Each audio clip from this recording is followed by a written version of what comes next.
ये बड़ी मुश्किल से मिलती है, बहुत मुश्किल। अब असुर और असुर का बेटा असुर कर्ण, उसका नाम रख दिया। मां धर्मात्मा थी। ये भगवान की बड़ी कृपा होती है जो घर में एक सदस्य को परमात्मा धर्मात्मा उत्पन्न कर देता है। या पति गुस्से वाला है, पत्नी को नम्र कर देगा। या पत्नी अगर भगवत भजन वाली है तो पति भजन नहीं कर रहा है, या पति भजन कर रहा है तो पत्नी नहीं कर रही है, बेटा कर रहा है, बहू कर रही, कोई ना कोई घर का एक सदस्य भगवत भजन में लगने वाला होता है। और वो शिव महापुराण की कथा कर रही है, भगवान का पवित्र चरित्र कर रहा है कि एक भाव के साथ जब हम भगवान शंकर की विरल भक्ति करते हैं तो बाबा उसको स्वीकार करता है। माँ भगवान की भक्ति में लग गई। अब उसने सोचा मेरा बेटा तो असुर प्रवृत्ति का हो रहा है, पर मेरे बेटे को मैं थोड़ा ना थोड़ा शंकर की भक्ति में लगाऊंगी। तो माँ क्या करती, जब बेटा छोटा था तो उसके हाथ में पूजन का सामान दे देती और कहती चल मंदिर तक मुझे लेकर चल, चल मंदिर में सामान रखकर तू खेलने चले जा।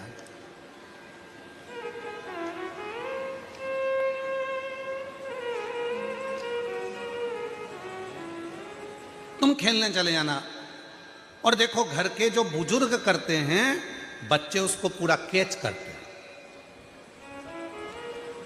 प्रत्येक घर में अगर कैमरे नहीं भी लगे हैं तो घर में एक कैमरा जरूर है, वो तुम्हारे घर का पोता पोती, तुम्हारे घर के छोटे छोटे बच्चे वो कैमरा हैं जो 24 घंटे कैच करते हैं और रात को मम्मी को जाके पूरा क्लीन करते हैं।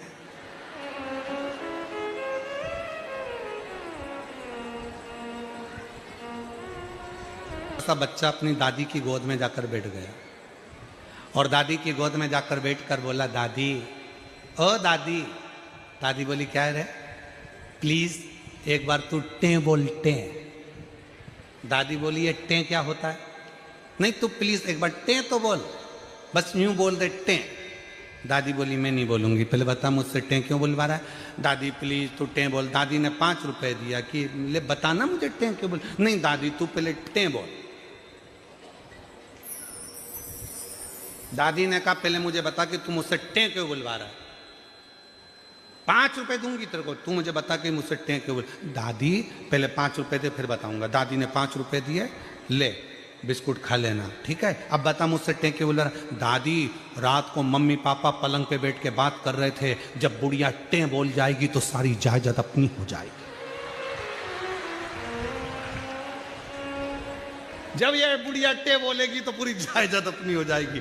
इतने में दादी ने एक धरके दिया, बता मेरे मरने की प्लानिंग कर रहा है। कैमरे हैं बच्चे, कैमरे। इसलिए सोचना मत कि तुम्हारे घर में कैमरा नहीं है, लगा है। और ये कैमरे सबसे ज्यादा काम कब करते हैं? जब घर में बुआ आती है। जब घर में बुआ जी आती है ना तब बच्चे बहुत काम करते हैं। दादी के कमरे से बाहर ही नहीं जाते क्योंकि बुआ दादी के कमरे में रहती है और पूरा ध्यान रखते हैं पूरा। इतने में दादी भी कभी कभी गुस्से में कह देती जा पढ़ाई करने बैठ, जा मम्मी बुला रही। नहीं मैं नहीं जाऊंगा, जा पढ़ाई कर ले। नहीं मैंने सब कर लिया, मम्मी को बुलाऊं तेरी, जा पढ़ने। मम्मी नहीं कहा था, जब तक दादी रहे, दादी जब तक बुआ जी रहे दादी के कमरे में ही रहना, देखना क्या क्या दे रही है। कैमरा, पूरा कैमरा। अब वो घंटा कर्ण की मां ने वो छोटे से बालक को पूजन का सामान दे दिया, ले मंदिर ले जा। मंदिर ले जाता और मंदिर में रखकर बाहर चले जाता। बाहर जाने के बाद वही असुर का काम करता। कहीं किसी के बच्चे को कुएं में धकेलाता, कहीं किसी को मारता, कहीं किसी को गाली देता, कहीं किसी को अपशब्द कहता, किसी को टोकता।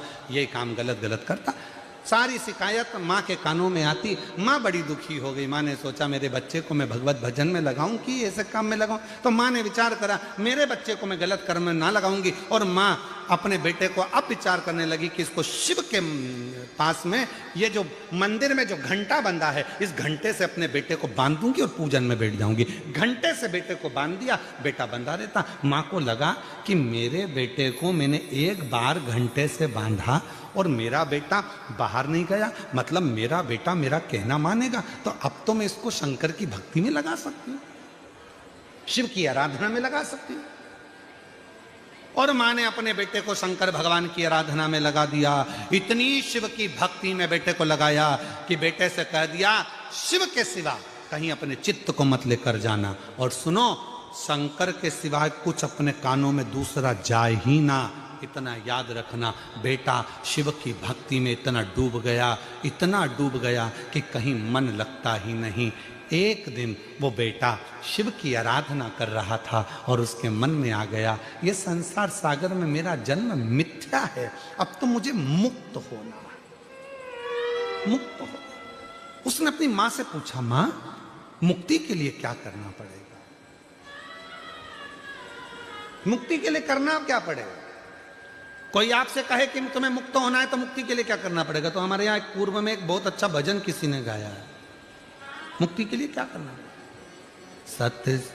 अब मां ने कहा था, शंकर की कथा के सिवा, शंकर के भजन के सिवा, शंकर के स्मरण के सिवा, शंकर की भक्ति के सिवा कुछ मत सुनना। और मां ने कह दिया सत्संग कर। चले गया एक प्रवचन में जाकर बैठ गया वो कर्ण, और जो कर्ण सत्संग में जाकर बैठा और वहां पर शंकर जी की चर्चा चालू हुई। इसको बड़ी प्रसन्नता हुई। शिव जी की चर्चा होने के बाद में जैसे ही दूसरी चर्चा चालू हुई और कर्ण ने अपने कानों को दबाया और भाग गया। शंकर के सिवा कुछ भी नहीं। शिव तो जरा चौथा, कितने दिन बचे? 3 दिन। परसों कथा की शिवरात्रि हो जाएगी और समापन वाले दिन सुबह कथा 8 बजे से 11 बजे हो जाएगी। तुम अपने घर, हम बाबा के धाम। पर केवल इतने तक कथा नहीं, इस कथा के पंडाल में सूरत में बैठकर बाबा से ऐसी प्रार्थना करना, भूमि पर बैठकर बाबा से ऐसा निवेदन करना कि बाबा मेरा मनोरथ जिस कामना के लिए मैं आई हूं वो कामना पूरी करना। तो 16 तारीख से जो बड़ौदा में 22 तारीख तक कथा है उसमें मेरा भी पत्र पहुंच जाए, ऐसी कृपा कर देना। उससे प्रार्थना करो, निवेदन करो, कृपा कर देना। उससे प्रार्थना करो, निवेदन करो।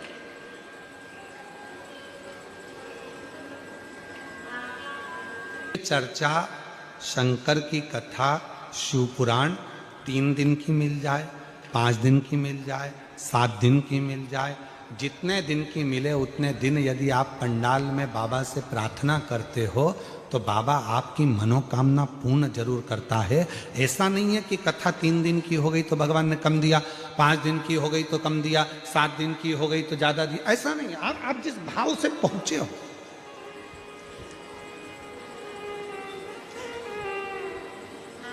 डबरा मध्य प्रदेश में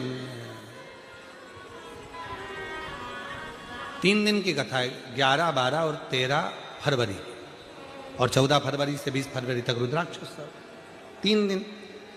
तो कई लोगों ने कहा 3 दिन में शिव महापुराण की कथा हो सकती है? क्यों नहीं हो सकता?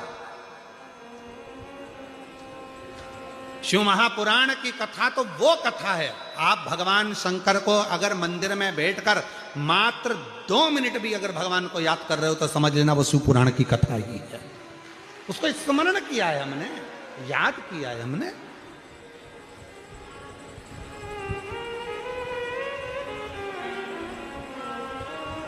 तुम जहां बैठकर उसको याद करोगे वो तुम्हारे दुख मिटाने के लिए तैयार बैठा है। और उसको याद कब किया जाता है? जब तकलीफ में व्यक्ति होता है तभी तो परमात्मा के द्वार जाता है। वो एक फिल्म का एक बहुत अच्छा एक लाइन है, एक अच्छी लाइन है, वो आप लोग वो आती है। जब दुख आता है, जब कष्ट आता है, पहले दुनिया के लोग कहते थे एकदम दर्द आया तो कहते ओ मम्मा, ओ मम्मी, ओ माँ। और आज दुनिया के लोगों को अगर जरा सी भी तकलीफ आती है तो दौड़कर 1 लोटा जल भरकर ओ बाबा, ओ कुबरेश्वर बाबा, ओ भंडारी, ओ शिव, ओ मेरा सोमनाथ, ओ मेरा नागेश्वरनाथ, ओ मेरा भोलानाथ। तब उसको 21,600 श्वास में से हर श्वास में जब तकलीफ आए तब शिव याद आना चाहिए, तब शंकर याद आना। किसी ने कहा पत्र में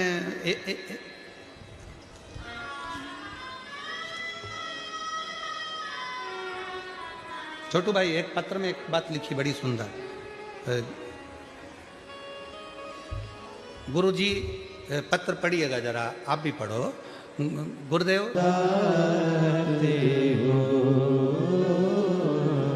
मुझे तुम याद आते शिव के सिवा कुछ ना याद आए, शंकर के सिवा। घंटा कर्ण की कथा कर रही है, असुर की कथा कर रही है, मन नहीं लगा, दौड़ पड़ा। सत्संग में जब तक शंकर की चर्चा चल रही थी तब तक रुका, शंकर की चर्चा बंद तो दौड़ पड़ा, घर पहुंच गया। माँ ने पूछा क्यों, तू तो सत्संग में गया था, कथा सुनने गया था। हाँ माँ, सत्संग में गया था, पर वहां शिव की कथा अर्थात शंकर का गुणगान नहीं मिला। दूसरी बात मिली, तुम्हें भाग कर आ गया, शिव के सिवा मेरा मन नहीं लगता।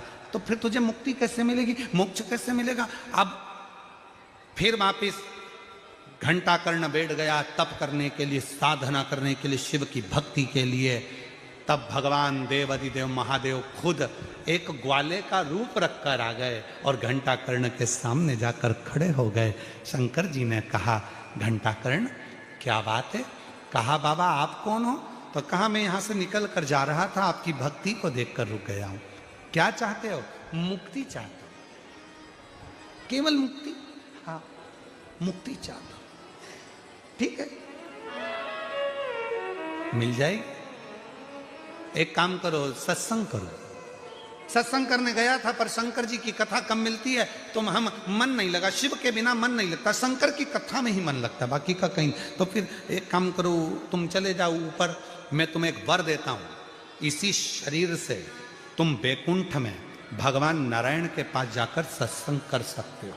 इसी शरीर में। मैं असुर हूं, राक्षस हूं, क्या मैं जिंदा की जिंदा भगवान नारायण के बैकुंठ धाम में बैठकर शिव की कथा सुन सकता हूं? और एक शिव महापुराण का निवास, एक काशी का निवास और एक शिव महापुराण का निवास, ये दोनों निवास शिव की आज्ञा के बिना मिल ही नहीं सकते, शंकर की आज्ञा के बिना। महाराज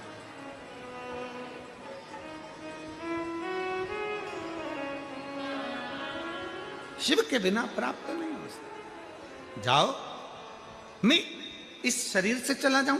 हाँ जाओ। अब जैसे ही वो असुर घंटा कर्ण बैकुंठ की ओर जाने लगा शिव जी की कृपा से, और जैसे ही पहुंचा तो वहां पर तो बीच में मिल गए देव ऋषि नारद, और देव ऋषि नारद मिलते से बोले श्रीमन नारायण श्रीमन नारायण श्रीमन नारायण। जो सुना श्रीमन नारायण श्रीमन नारायण। अब तो घंटा कर्ण ने सोचा कि शंकर जी का तो नाम ही नहीं मिल रहा, यहाँ तो सब भगवान का नाम उच्चारण कर रहे, पर शिव का नाम। अब भगवान ने कहा था बैकुंठ में जाएगा, भगवान विष्णु कथा कहेंगे तो वो शिव का नाम लेंगे, शिव कथा तुझे मिलेगी, जा।